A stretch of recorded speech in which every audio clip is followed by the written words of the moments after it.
Nós terminamos o capítulo 3 no último domingo, e hoje eu vou ver como que eu vou fazer uma leitura dinâmica aqui do capítulo 4, mas hoje nós vamos falar do capítulo 4, todo o capítulo 4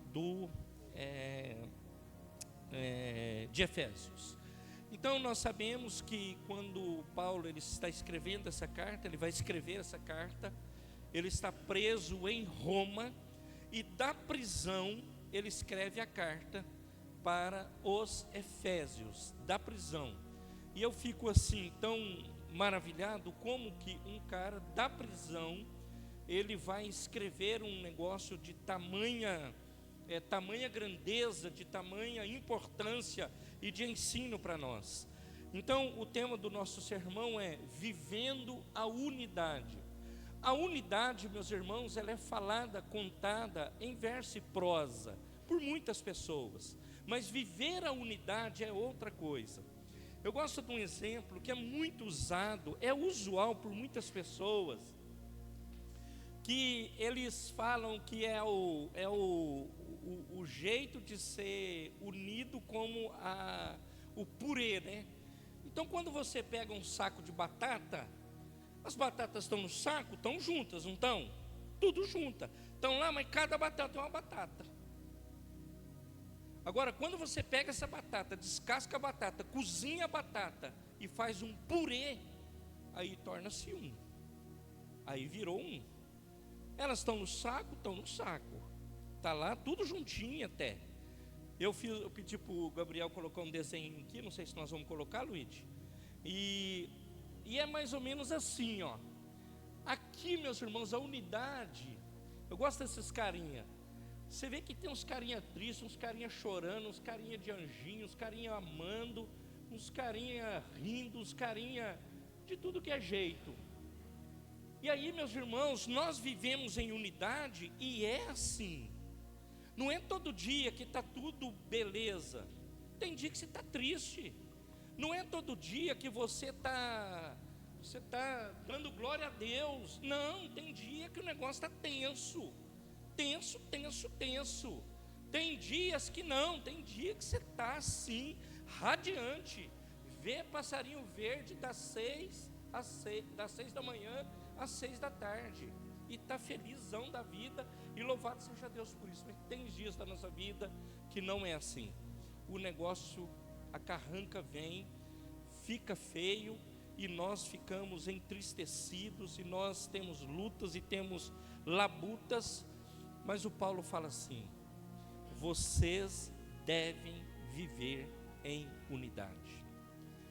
Então, meus amados, Jesus, há mais de 2000 anos,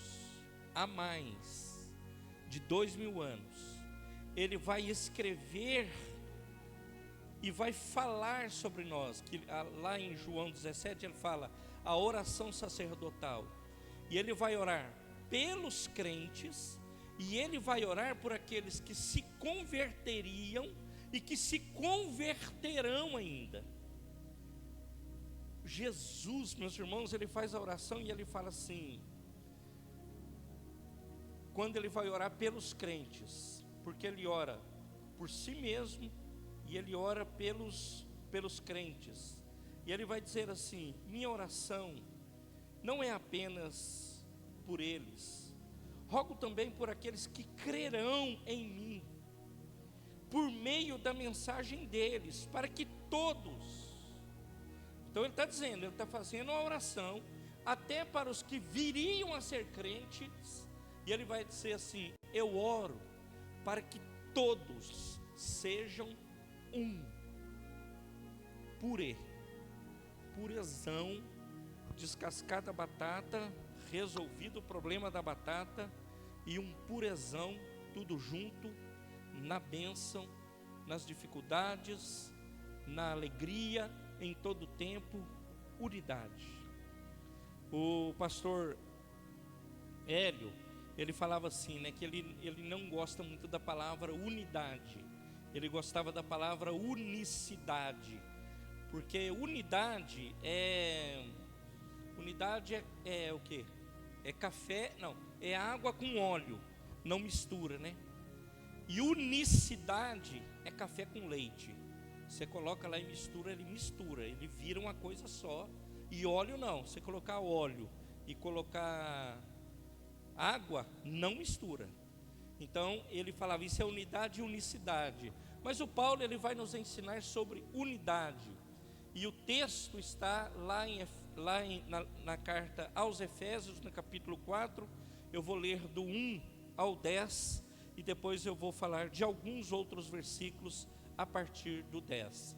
Como prisioneiro no Senhor, peço a vocês que vivam de maneira digna do chamado que receberam, com toda a humildade e mansidão, com paciência, suportando uns aos outros em amor. Isso aqui é tenso, irmãos, tenso. Suportar uns aos outros em amor. Falar, meus irmãos, é facílimo, mas viver não é fácil. O 3, varão. Façam todo o esforço para conservar a unidade do Espírito pelo vínculo da paz. Há um só corpo e um só Espírito, como também uma só esperança, quando foram chamados. Há um só Senhor, uma só fé, um só batismo. Então, meus irmãos, o que Paulo está falando está baseado na Trindade, Pai, Filho e Espírito Santo. Ele está baseado na Trindade. Tudo que ele está falando está sob a Trindade. O próximo. Um só Deus e Pai de todos, que é sobre um só Deus e Pai de todos, que é sobre todos, por meio de todos e em todos. E a cada um de nós foi dada a graça, conforme a medida com que Cristo distribuiu os dons.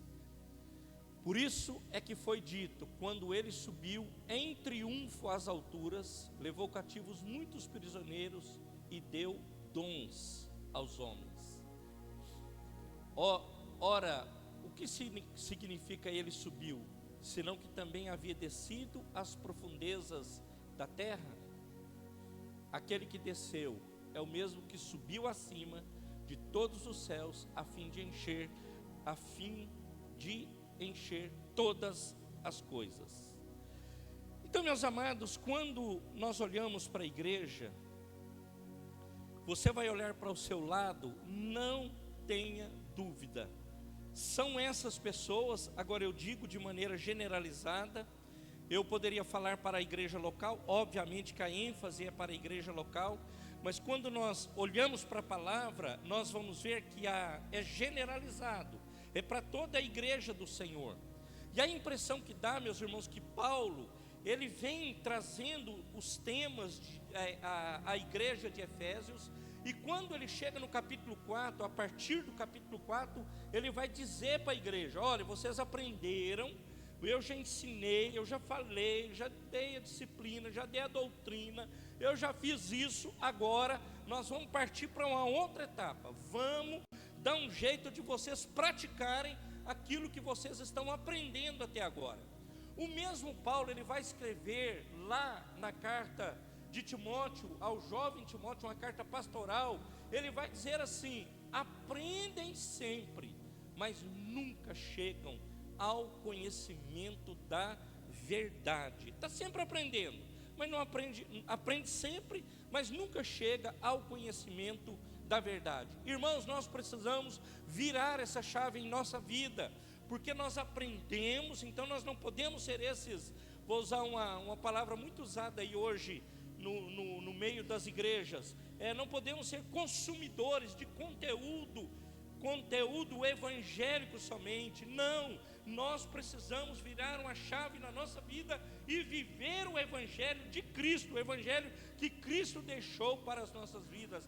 E estas pessoas que o Senhor deixou e está do seu lado, agora dizendo, tanto para a igreja local como generalizando, é o povo que vai estar do seu lado para exercer o ministério.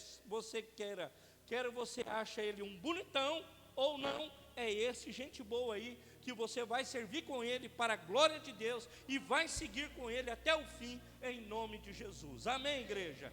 Então Paulo ele vai dizer assim: essas pessoas podem ser que eles ajam não da forma que você gostaria. Irmão, nós não somos iguais.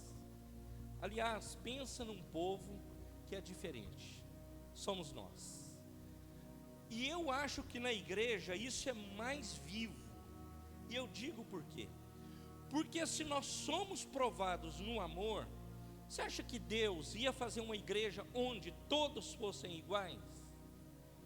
Não ia fazer, irmãos, porque nosso amor, ele é provado. E aliás, o crente, muitas vezes é provado em nossas vidas, a prova na nossa vida é como ouro. Hoje eu falei para um garçom, nós compartilhando as coisas de Jesus, na hora do almoço, meus irmãos, aí. Então, às vezes, o ouro, para ele se tornar uma joia, um negócio, é maçarico nele. É ouro, é bênção, maçarico. Depois, meus irmãos, do maçarico, dá umas marteladinhas e tal, vai entalhando, vai mexendo até que aquela pedra bruta, ele vai sendo melhorado. E na igreja é assim. Às vezes vai chegar do seu lado uma pedra bruta, que você tem que ter paciência com ele, paciência com ela, porque ele e ela estão sendo lapidados, e nós devemos amá-los. Eles não são ainda, é só você fazer uma reflexão e lembrar quando você veio para a igreja, como era, como você era, como eu era, como nós éramos, e o quanto mudou em nossas vidas, e louvado seja o nome do Senhor por isso, porque estamos sendo mudados pelo Senhor. Amém, igreja? E nós não podemos abandonar o nosso irmão. Nós abandonamos fácil, irmãos, demais. Deixamos para lá,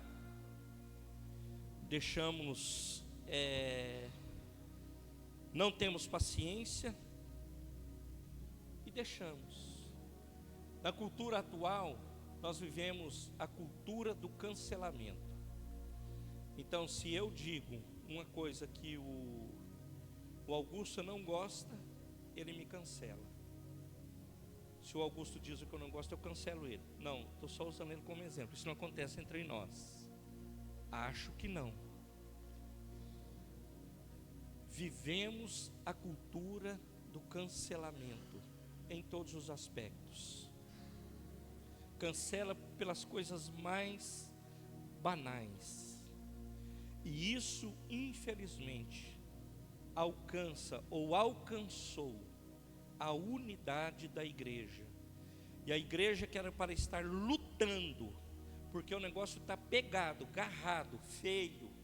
A igreja às vezes fica perdendo tempo, a igreja geral agora, global, fica perdendo tempo com coisinhas.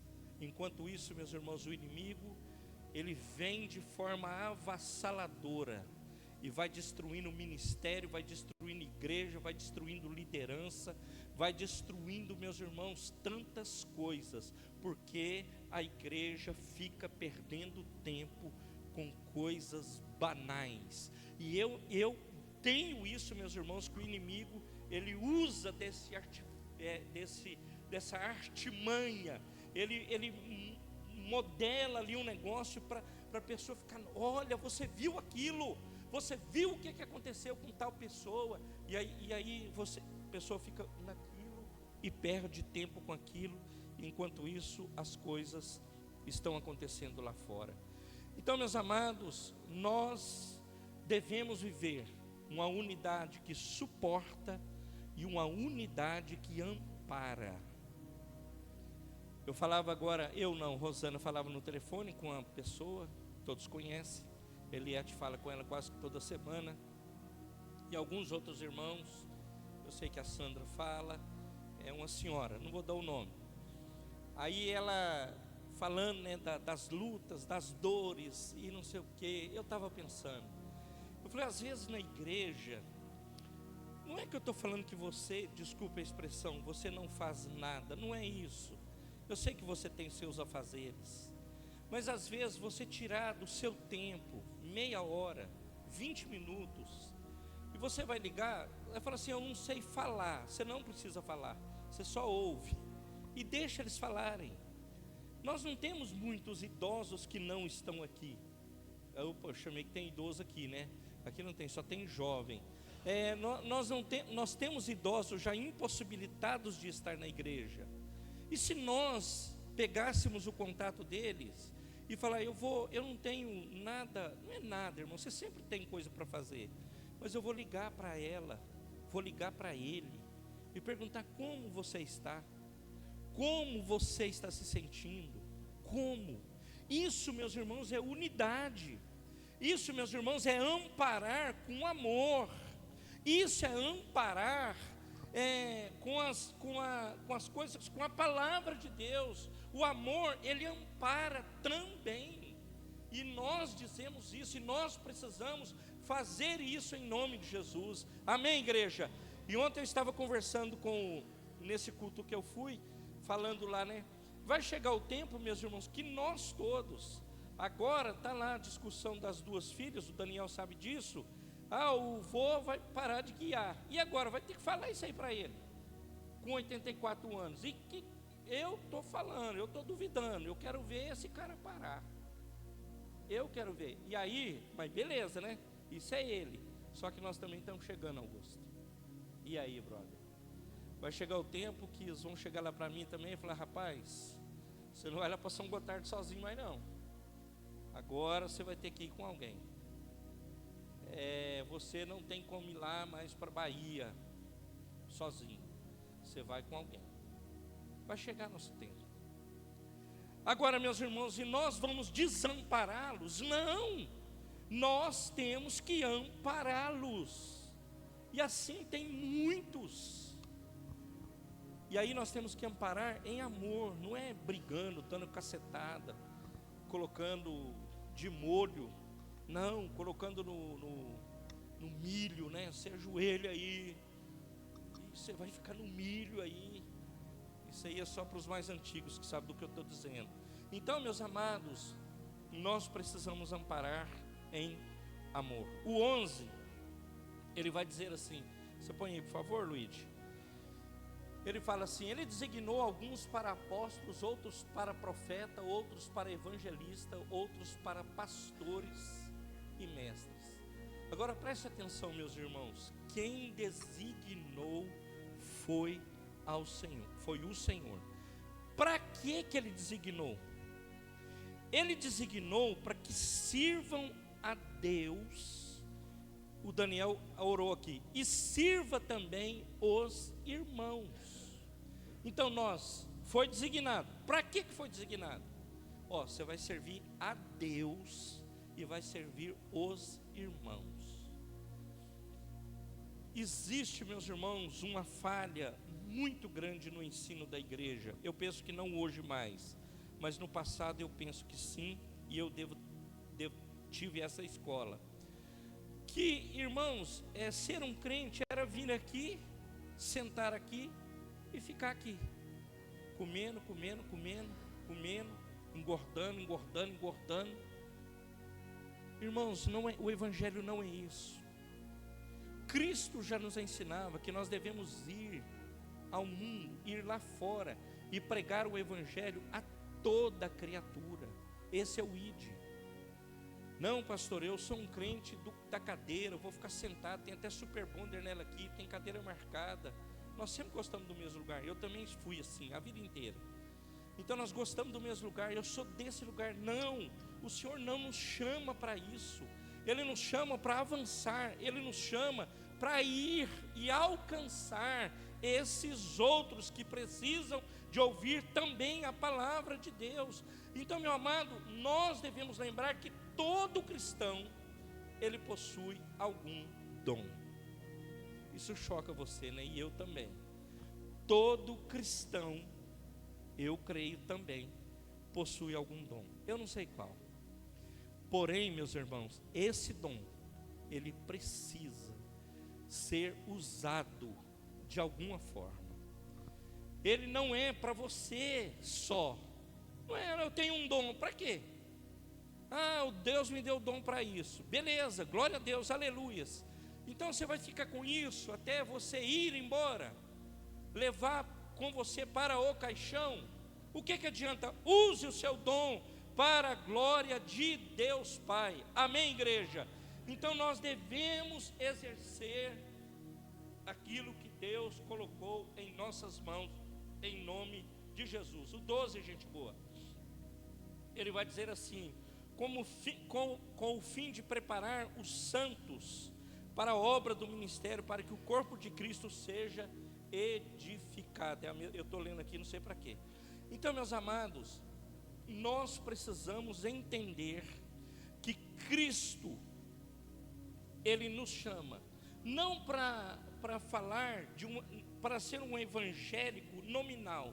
O que é um evangélico nominal? Amanhã eu chego lá na companhia que eu for, a empresa, o condomínio, o lugar que eu for trabalhar, e eu sou um crente nominal, mas aí eu não tenho testemunho, a minha palavra não condiz com aquilo que a Bíblia diz. Eu chego lá chutando gato, cachorro, galinho, o que tiver na frente, papagaio. Eu chego lá, eu maltrato o cara da recepção, que eu tenho que ter uma paciência que só Deus, às vezes eu tenho que ter. O cara te prende lá e não deixa você entrar de jeito nenhum, e aí fica lá, e eu tenho que ter paciência com ele. Mas eu não, irmão, você precisa ficar lá e testemunhando do amor do Senhor, e falando, Deus está comigo. Então o cristianismo, meus irmãos, é prática, não é dizer como o IBGE diz que nós somos mais de 60 milhões de evangélicos no Brasil. Como que é, irmão? O Brasil, essa dificuldade que nós estamos vivendo, se o Brasil vive e tem esse tanto de evangélico, por que não mudou o país? O país, aliás, está mal, dizem aí economicamente. Como é que nós temos tanta igreja? Como temos suicídio em Indaiatuba com tanta igreja grande e muito grande? Aqui tem mega igreja em Indaiatuba e tem suicídio quase que todo mês. Nós acompanhamos a notícia e essa semana chegou outra para nós de novo. Como, meus irmãos? Então a igreja, ela precisa se levantar e não pregarmos um evangelho, meus irmãos, que nós somos só nominais. Quantos são? Ah, nós somos 1000 igrejas em Indaiatuba. Nominal, não. Nós precisamos ser uma igreja que avança, que ama, que prega esse evangelho verdadeiro, e que vidas se convertam, se transformem, sejam salvas, sejam libertas e vivam para glorificar e exaltar o nome do Senhor. Amém, igreja? Amém, igreja? E Paulo, meus irmãos, ele vai trazer um alerta à igreja no 17, Dr. Luigi. Assim eu lhes digo, e no Senhor insisto, que não vivam mais como os gentios, na inutilidade dos pensamentos. Lembrem, Paulo, na mesma carta aos Efésios, ele vai dizer lá no capítulo 3, ele termina dizendo isso: por causa de vocês eu me ponho de joelhos. E ele vai orar pela igreja, e ele vai buscar a face de Deus pela igreja. Então, meus amados, e aqui ele está dizendo, viva segundo o ensinamento de Cristo, e não segundo o ensinamento dos gentios, porque a vida do gentio, ela é baseada, a base é uma vida de pecado e uma vida que não tem propósito, sem propósito, vive sem propósito algum. Ele vive de desejos e ele vive de interesses, sempre isso. Isso é o que Paulo está dizendo, é o que o gentio quer. Então, meus amados, eu falei isso essa semana, eu aliás estava conversando com Rosana ontem sobre isso. Vocês já imaginaram hoje, quando você olha para o mundo, se não tiver a igreja no mundo, O que seria do mundo hoje, irmãos? Seja sincero com você mesmo. Eu tenho a minha percepção e você deve ter a tua. O que sobra do mundo, irmãos, sem a igreja? Irmãos, são as coisas mais absurdas que nós vemos no mundo hoje. E coisas absurdas sendo normalizadas, praticadas à luz do dia. Normalzinho da Silva. E o Paulo está dizendo para nós: não viva a sua vida baseada no gentios, naquilo que os gentios fazem. Pecadores, não viva. Não ameis o mundo, nem o que no mundo há. Porque aquele que ama o mundo, o João fala isso, o amor do Pai não está nele. Não está. Não adianta falar está, não está. O que ama o mundo, o amor do Pai não está nele. Então nós precisamos amar o Senhor e viver para o Senhor, em nome de Jesus, para a glória de Deus Pai. Amém, igreja? Então, meus amados, põe o 19, por favor. Luigi. Tendo perdido toda a sensibilidade, eles se entregaram à devassidão, cometendo com avidez toda espécie de impureza. Meus irmãos, parece que Paulo, ele tinha um negócio que ele olhou para o futuro. Olha o que o mundo está virando hoje. Ele está falando aqui dos gentios, tendo perdido toda a sensibilidade, eles se entregaram à devassidão. Irmãos, olha para o mundo hoje. Olha para o mundo hoje, cometendo com avidez. Então é assim, é com força. Eu não vou entrar só com a mão e vou entrar de tudo, eu vou enterrar no mundo, nesse pecado.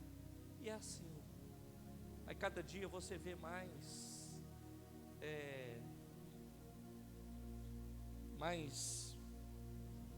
sendo assim bem raso, mais droga, mais divórcio, mais pornografia, mais separação, mais maldade, pai matando filho. Viu essa semana um filho de 14 anos, salvo engano, matou a família inteira. A família inteira que eu digo, pai, mãe e um irmão, salvo engano, uma irmã. Eu não tenho essas notícias, eu não sou dessas que eu não tenho muita coragem de ver. Não quero saber muito assim, porque eu não gosto, me entristece muito, traz muita tristeza para o meu coração. Tem gente que é normal, sou eu que não gosto. Mas assim, meus irmãos, é isso. E aí você vai ver o porquê. É por nada, é porque o pai chamou a atenção do gente boa. É porque o pai disse não para ele. E hoje, meus irmãos, a cultura é não fale não. Não, meus irmãos, nós, como pais, temos que aprender a falar não. Nós temos que pôr limites, nós temos que ensiná-los, porque senão depois é isso aí, a consequência é isso aí, porque não tem limites para as pessoas. O pai não dá limite, a mãe não dá limite, e aí ele acha que é isso. Não é. Escute um educador sério, ele vai dizer: não é a escola que dá educação, é a casa, é a família, é dentro do seio familiar que tem que ter educação. Antigamente, meus irmãos, nós que brincamos lá no passado de carrinho, por exemplo, ou qualquer outro brinquedo. Eu, no meu tempo, não é que eu tinha carrinho, o João Pedro teve carrinho, mas eu não. Nós tínhamos que fazer nossos carrinhos. Eu era de semente de abacate, qualquer coisa, ela inventava um negócio. Cavalo era um cabo de vassoura, saía com aquilo para o mundo. E era isso aí. Então nós fizemos nossas coisas. Mas a outra geração, eles tiveram. Quebrou o carrinho. Aí o pai joga fora e tal. O João Pedro, eu não lembro, ele não jogou estranho tudo fora, ele também já tem 25 anos, não tinha como mais ele ter isso. Mas ele tinha uma caixinha de ferramenta, um negócio lá, uns pregos, e tal. Eu logo cedo, eu dei para ele um mineiro, dei um canivete para ele. A mãe dele quase me matou, falou, rapaz, você vai dar canivete para uma criança? Eu falei, mas qual o problema? O menino tem que aprender a descascar laranja, tem que aprender a manusear um canivete. Mas ela abortou a missão, tomou e não deixou não. Guardou ele, está lá até hoje, está lá em casa. Então, meus amados, dei ele criança, pequenininho, 3 anos, toma um canivetinho aqui, tem que aprender a mexer, ué. Vai cortar? Vai, mas aprende. Mas, irmãos, hoje, meus amados, se você falar com o menino para arrumar o carrinho, você vai arrumar uma confusão, mais ou menos.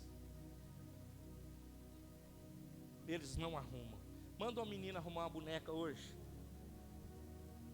Lá em casa eu lembro delas emendando boneca, minha sogra ensinando, a Ana Carolina, costurando, fazendo roupinha, mexendo e tal. Irmãos, a Ana é costureira, não, mas não é isso, são os valores que estão sendo expressos ali. É o tempo de sentar, de conversar, de estar junto. Isso é bênção. Não é, ela é costureira, o outro virou marceneiro, pintor. Não, não é isso. Mas os valores foram sendo ensinados. Agora hoje parece que não pode mais. Você não pode ensinar nada ao menino. O Luigi mesmo já é profissional agora da área de... O pai dele falou assim, aqui em casa não, moço, você vai para o serviço. Não, mas ele gosta do trabalho, não é obrigado a ir não. Mas foi trabalhar já da idade dele. Tem salário, é dizimista. Está comprando dólar para ir para os Estados Unidos. É isso aí, mano. Isso é exemplo. É bênção na vida deles. Eu acho que é. Ah, mas ganha muito pouco. Irmão, eu ganhava uma miséria quando eu comecei. Eu acho que não dá para comprar pão que eu ganhava. Mas miséria. Mas eu não me arrependo um dia que eu passei debaixo de caminhão velho, de trator velho. Eu não me arrependo porque foi bênção na minha vida. Eu aprendi os valores ali e foi maravilhoso para a minha vida e é até hoje. Isso norteou a minha vida até aqui. Amém, igreja? O 24, por favor, Luiz. Ele fala assim, ó: se vestirem do novo homem, é revestir, né? Criado para ser semelhante a Deus em justiça e santidade, provenientes da verdade. Então, revestir-se do novo homem significa abandona o estilo antigo de vida. Hoje, meus irmãos, é um problema sério da igreja, sério. Volto lá à carta de Timóteo. Paulo fala assim: aprendem sempre e nunca chegam ao conhecimento da verdade. Sempre aprendendo. Ovelha gorda, vai comendo. Então Paulo está falando assim: revista-se do novo homem, um novo homem. Aí ele fala assim: abandona o estilo de vida antigo. Irmãos, não vou desenhar, mas eu vou exemplificar. Se precisar eu desenho. O cara falava palavrão, não fala mais. O cara usava palavras. Nós ouvimos esse exemplo lá outro dia em Votorantim, quem esteve lá. Ontem eu ouvi de novo. Por exemplo, o cara, ele fica denegrindo a mulher para amigos, denegrindo assim, essa mulher, ou ao contrário, o marido, a mulher denegrindo o marido, ou o marido a mulher. Usam palavras, meus irmãos, que não são boas. Então ele tem um estilo de vida antigo, ele se converteu, está na igreja, mas a vida dele é antiga. Desculpe a expressão que eu vou usar, antiquada para um crente. Aí sabe o que acontece? Nós vamos para o mundo, estamos no mundo. Aí você chega lá, o pai do fulano falou assim: o cara se converteu. Se converteu? Converteu. Aí beleza, ele está na sociedade. Ele está comendo hambúrguer, ele está comendo McDonald's, ele está, só fala em comida também. Ele está na padaria, ele está no açougue, ele está no mercado. Aí ele fala assim: esse cara se converteu? Será que ele se converteu? Mas olha a vida dele, tudo torta, o cara continua igual no trânsito, continua igual, coisas pequenas, irmãos, porque aí o mundo, ele está assim em você, ó. Querido, é o seguinte, aqui em Indaiatuba erra todo mundo, se um crente errar, ele é alvo, pá, é ele. Lá em Sorocaba pode errar todo mundo, o Daniel errou, vai no Daniel, é ele. Mas todo mundo fez igual, mas ele é crente, irmãos. Nós somos crentes, a régua é outra. E ele fala assim: revista-se do novo homem. Pare de fazer coisas que você outrora fazia. Liquida a fatura. Não dê margem para o inimigo ficar usando isso contra você. E ele vai usar, não tenha dúvida, ele usa. Ele pode deixar, e é assim, o inimigo ele dá corda. Ele deixa.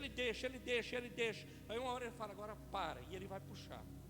E aí, meu irmão, o negócio é tenso demais. Nós precisamos testemunhar do poder de Deus onde quer que nós estejamos, em nome de Jesus. Amém, igreja? O 25, por favor, Bier. Então, meus amados, nós precisamos ser verdadeiros conosco e com o próximo.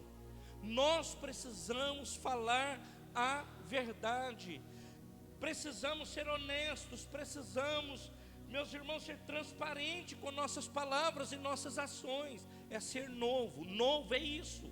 Portanto, cada um de vocês, olha lá, deve abandonar a mentira. Tinha um corinho antigo que nós cantamos quando eu cheguei na igreja, fala assim: cuidado, boquinha, o que fala, cuidado, ouvido o que ouve, que o papai do céu está de olho em você. Mais ou menos assim. E o outro assim: havia um homenzinho torto, morava numa casinha torta. Nós éramos assim. Havia um homenzinho torto, morava numa casinha torta. E um dia Jesus nos encontrou. Quando Jesus nos encontrou, o que deve acontecer, meus irmãos, está ali. Portanto, cada um de vocês deve abandonar a mentira e falar a verdade uns aos outros, pois todos nós somos membros de um mesmo corpo. Irmãos, como que eu vou chegar para o Gabriel e dar um migué nele? Gospel. Não, é um migué gospel, está valendo. Não está valendo. Eu não posso enganar meu irmão. Ele é meu irmão. Eu tenho um problema, meus irmãos, eu já falei isso aqui na igreja. Por exemplo, né, começa o ano, todo mundo fala: academia, regime, agora o bíceps, o tríceps, e eu vou ficar que nem o João, eu vou ficar legal. Aí passa 3 meses, você come picanha, você vê picanha assim, você fica doidão, e fala: eu vou comer picanha, eu vou largar esse trem aí para lá, e você não vai melhorar em nada. Então eu tenho problema com isso, porque quando eu falo alguma coisa eu não cumpro, para mim, meus irmãos, eu não sei lidar com isso. Eu não consigo. Tem gente que lida com isso fácil. Fala um negócio, não cumpre. Fala outro, não cumpre. Fala outro, não cumpre. Eu não sou assim. E às vezes é caro para mim. Mas eu sou assim. Eu sei que nem todos são iguais. E isso é bonzão? Não sou bonzão, não, irmãos. Isso é criação, eu acho. Agora, o Paulo fala assim: fale a verdade, seja honesto, transparente na sua palavra e na sua ação. Isso inclui, meus irmãos, uma coisa que é fácil para nós: é admitir que erramos e pedir perdão. Isso é mole, só que não. É fácil pedir perdão? É fácil admitir que errou? Nunca falamos isso, irmãos. É raro você dizer: eu errei. Raro. Sempre é o outro. É o Ronaldo, é o Augusto, é o Daniel. Eu não. Sempre os outros. Eu não admito o erro. E por não admitir, também não peço perdão. Aí, meus irmãos, tem vidas que caminham no meio evangélico feridas, machucadas, de dura cerviz, não consegue sair daquela, desculpa a expressão que eu vou usar, mesmice da vida inteira, não louva, não adora, não consegue se alegrar com a bênção do outro, vive essa vida. Por quê?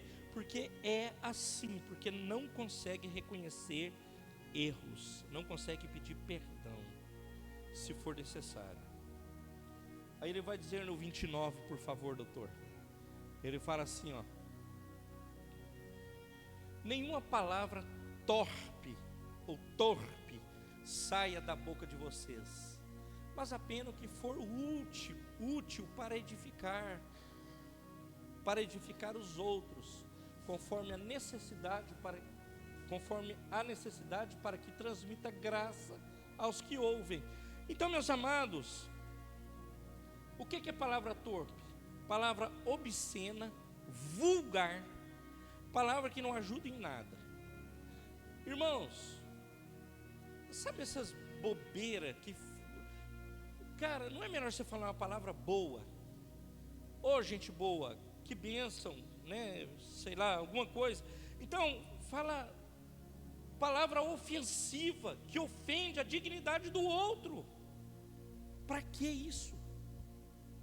Qual a bênção nisso? Isso aqui, meus irmãos, parece que é até um aspecto moral, mas isso aqui é espiritual, mas muito espiritual. Paulo não está trazendo um negócio desse tamanho aqui para falar de moralidade. Ele está falando da nossa proximidade com o Eterno, da nossa proximidade com o Senhor. Como que eu vou caminhar nesse mundo desse jeito? Que a minha boca é cheia de palavra torpe, que palavras que vai desanimar o outro, que vai ferir o outro, que vai trazer, meus irmãos, dor no outro. Como assim? Mas ele fala assim, gente boa, apenas o que for útil para edificar o outro, conforme a necessidade, para que transmita graça aos que ouvem. Você tem que ser boca de Deus, você tem que ser uma voz profética nessa cidade, nesse mundo, nesse país. Você precisa ser bênção de Deus em nome de Jesus. Amém, igreja? É isso que nós precisamos. Nós precisamos, meus irmãos, de uma palavra que edifique e que não derrube. Uma palavra que derruba o cara, é chato demais. Quando eu trabalhei em empresa, né, no CLT antigo, né? Então, às vezes trabalhava com os caras xaropão mesmo, nego ruim, sabe? Que fica naquela perseguição, enchendo, com picuinha e fofoquinha para lá e para cá. Irmãos, quando eu me converti, eu falei, rapaz, esse trem vai mudar na minha vida. Vai mudar, eu vou virar isso, eu não vou ficar dando ideia para esse povo, eu tenho mais com o que me preocupar, eu vou seguir em frente, eu vou avançar, e eu não vou ficar preso a essas questões do mundo, eu vou seguir fazendo a vontade de Deus, e foi assim que eu fiz, e eu aprendi isso no caminho, que é melhor eu ter uma palavra, e tem hora que eu tenho que me calar para não falar nada. Uma palavra que edifique, não derrube a pessoa, mas porque às vezes já está no buraco e você vai lá e acaba de afundar ele. Então toma cuidado com as suas palavras. Marido e mulher, tomem cuidado com as suas palavras. Filhos, tomem cuidado com o que você fala. Para os pais, tomem cuidado com o que vocês falam. Para os filhos, tomem cuidado. Isso é muito sério. Amém, igreja? Isso é outra lição. Termino o 32, gente boa, e vou terminar. Ele fala assim, ó: sejam bondosos e compassivos uns para com os outros. Olha que top. Perdoando-se mutuamente, como Deus os perdoou em Cristo. Então, meus amados, nós vivemos num mundo onde as relações humanas elas são muito superficiais. Isso, meus irmãos, é provado já hoje cientificamente. Antigamente, as nossas relações elas eram duradouras. a época passada. Meus amigos, eu tenho amigos que há 30 anos eu não os vejo, não trabalho mais com eles há 30 anos. Recentemente um cara me mandou, mostrei para a Rosana a mensagem.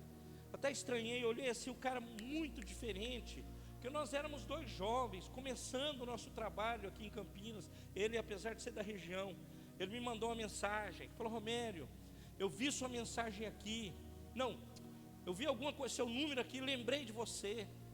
Era noite assim, 9 horas da noite, uma segunda, terça-feira, dia normal, comum. Ele falou: estou escrevendo, Romério, para dizer para você o quanto você foi importante para a minha formação profissional e minha formação intelectual.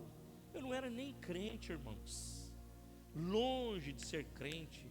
Esse era o pardal do Fusca, e ele mesmo, o pardal virado no giraia. Mas ele escreveu para mim, eu falei: olha aqui bem a mensagem do menino. Que bom que eu consegui influenciar esse cara em algum momento, sem nem perceber isso. Mas nós precisamos fazer isso, irmãos. Como crentes, nós precisamos fazer isso. Então, meus amados, de hoje é muito superficial, e as pessoas têm dificuldade em perdoar umas às outras.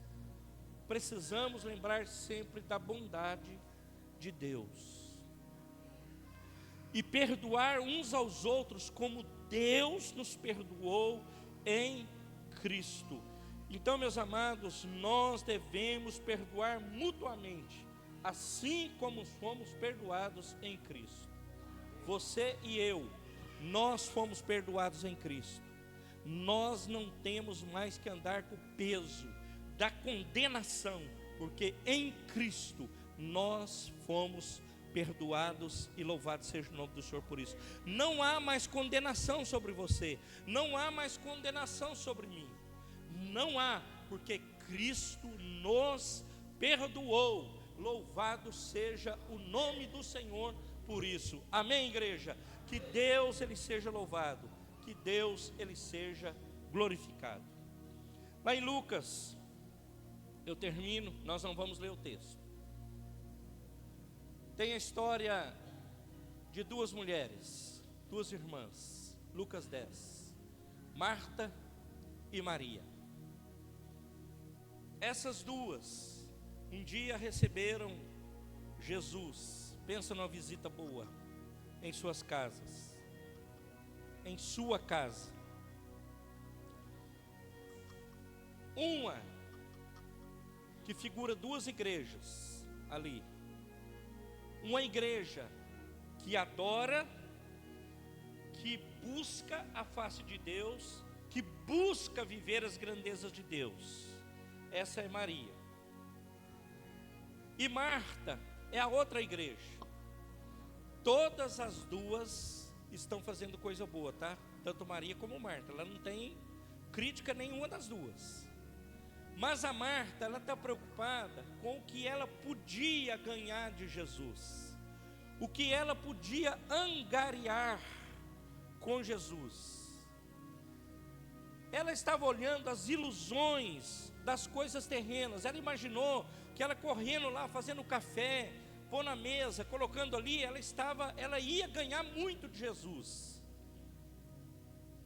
Que não está errado o trabalho dela. Agora, meus irmãos, o que é melhor?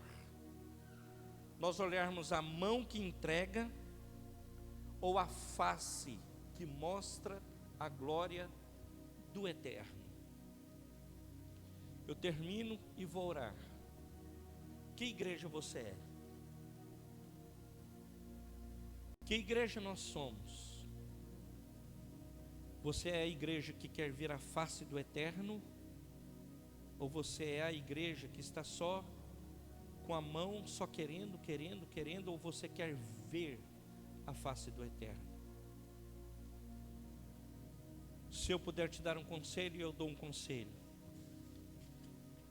É muito importante nós recebermos as coisas, tanto materiais ou imateriais. É importante para a sua vida, é importante para a minha vida. Isso traz dignidade para você, traz dignidade para mim, traz conforto para você, traz conforto para mim. Nada errado. você receber as coisas. É bênção. Volto à pergunta: que igreja você é? Que igreja nós somos? Que igreja nós queremos ser para o futuro? A igreja que só quer as coisas desse mundo, ou a igreja que quer ver a face do Altíssimo? Eu posso te dar um conselho: busque. Falamos hoje de manhã, primeiro o reino de Deus e a sua justiça, e as demais coisas vos serão acrescentadas. Moisés, no texto que estudamos hoje, lá no capítulo 33, ele era um cara de oração, top, constantemente orando. Moisés, valente da oração. O povo, Moisés sobe para falar com Deus. O povo lá embaixo com Arão, o sacerdote, pega os brincos, manda tirar os brincos das mulheres, os trem de pendurar, os colar, fazem um bezerro e vão idolatrar. E vão para a idolatria. Moisés desce. Mas olha a notícia: o Senhor até então estava com Moisés, andando com ele, à frente dele, mostrando a glória dele.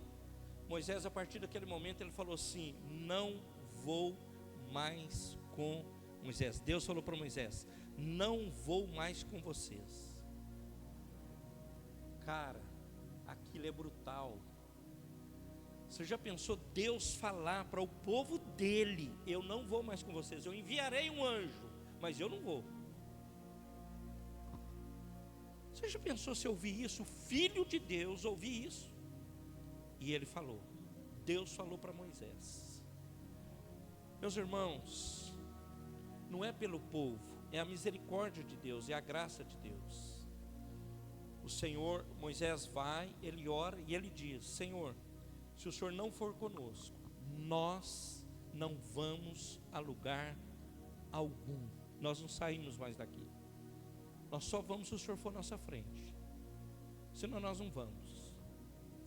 Posição boa do Moisés.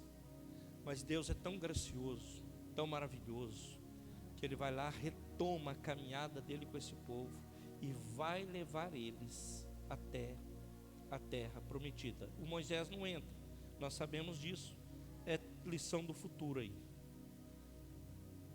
Mas o que eu quero dizer é: que igreja nós somos? Essa igreja interessada só nas coisas dessa terra, ou na igreja interessada na face, em ver a face do Todo-Poderoso, de Cristo? Que você e eu possamos tomar a decisão de ver Jesus, de um dia nos encontrarmos com Jesus. Amém, igreja? Amém, igreja? Se coloque de pé.